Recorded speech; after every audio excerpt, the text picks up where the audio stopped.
Sabe, quando a gente abre a Bíblia no livro de Números, a primeira impressão pode ser um pouco, sei lá, burocrática, né? Listas, contagens. Mas e se por trás de todos aqueles números estivesse uma mensagem incrivelmente pessoal sobre valor e identidade?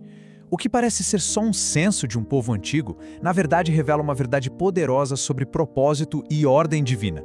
Vamos descobrir juntos como isso funciona. É, essa é a pergunta que fica no ar, né? Em meio a bilhões de pessoas, com tanta gente no mundo, como não se sentir só mais um na multidão? É muito fácil a gente se ver como uma estatística, um número perdido por aí. A ideia de ser conhecido de verdade, individualmente, nossa, isso é revolucionário. E é exatamente aí que essa história antiga começa a falar diretamente com a gente hoje.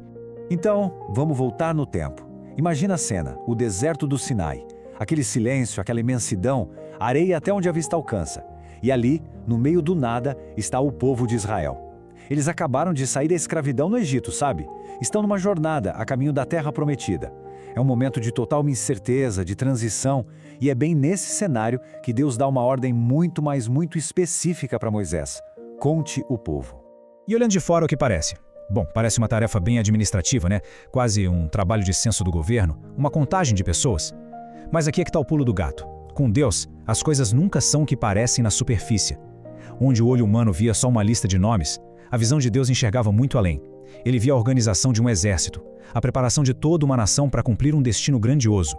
Mas afinal, o que era esse censo? Não era só para saber quantos somos. Era, na verdade, uma convocação. Todo homem com 20 anos ou mais que podia ir para a guerra foi contado. E isso nos mostra uma estratégia divina com dois lados, sabe? De um lado, era uma organização militar mesmo, para se preparar para as batalhas que vinham pela frente, mas do outro lado, era também uma organização espiritual, preparando cada pessoa para a jornada de fé que eles tinham que encarar. E a parte mais fascinante de tudo isso é como essa organização toda tomava forma. O acampamento não era uma bagunça, cada um montando a tenda onde queria. Não.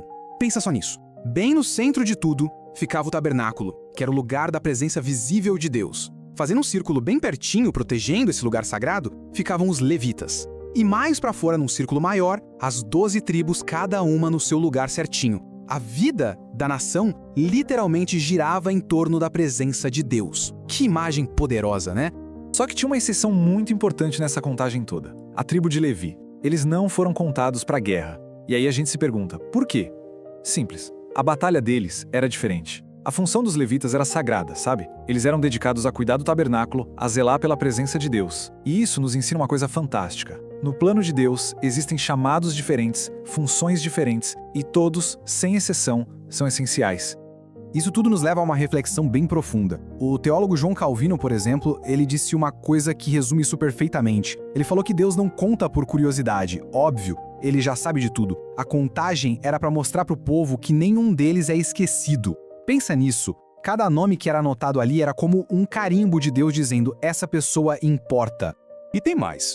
Outro pensador, Matthew Henry, ele adiciona uma camada a mais nessa história. Ele diz que um povo sem organização não consegue cumprir o propósito de Deus. Aquela arrumação toda do acampamento, sabe? Não era só para ficar bonito. Era um princípio espiritual fortíssimo em ação.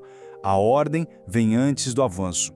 Uma vida bagunçada, sem organização, dificilmente vai para frente no propósito que Deus tem para ela. E para fechar esse raciocínio, Charles Spurgeon vai direto no coração da coisa. Ele diz que Deus conhece cada soldado do seu exército. Não existe anonimato diante dele. Pensa bem, Deus não olha e vê uma massa de gente, um exército. Não, ele conhece cada soldado. Sabe o nome, a posição, a força, a função de cada um. Diante dele, ninguém é só mais um na multidão. Tá, mas e aí? O que a gente tira disso para a nossa vida hoje? Bom, primeiro, a certeza de que somos conhecidos individualmente. Ninguém é só um número para Deus. Segundo, a gente entende que a ordem na vida, seja espiritual, mental ou emocional, é o que abre caminho para o propósito acontecer. E terceiro, e talvez o mais importante, a convicção de que cada um de nós tem um lugar, uma função única no grande plano de Deus. Mas, olha, a história não acaba lá no deserto, não. Como quase tudo no Antigo Testamento, o que a gente vê em Números é como uma sombra, sabe? Uma prévia de algo muito maior, muito mais profundo. Agora é hora da gente conectar os pontos. Então, vamos recapitular. Lá no deserto do Sinai, um povo inteiro foi contado, um por um, nome por nome. Eles foram preparados para batalhas reais, para conquistar uma terra. Cada soldado era conhecido, cada tribo tinha o seu lugar. Agora, vamos avançar milhares de anos no tempo. Na cruz, o foco fica ainda mais pessoal, mais intenso. Não se trata mais de contar um povo para uma terra física. Agora se trata de redimir cada pessoa, individualmente, para a eternidade. Aquele valor que foi mostrado na contagem, no deserto, agora é selado com sangue. É a redenção. E aqui está a essência de tudo, o coração da mensagem. O que o livro de Números começou a nos mostrar, o Evangelho amplifica de um jeito espetacular. O conhecimento de Deus não é algo passivo, distante. Ele não só sabe quem somos no meio da multidão. Ele se inclina, ele se aproxima e chama cada um pelo seu próprio nome. E para a gente terminar, fica uma pergunta no ar. Da mesma forma que Deus organizou aquele acampamento no Sinai, que ordem será que Ele quer estabelecer no deserto da nossa vida hoje? O que precisa ser alinhado, ser colocado no lugar certo, ao redor da presença dEle, para que a gente possa finalmente avançar no nosso propósito? Fica aí a reflexão.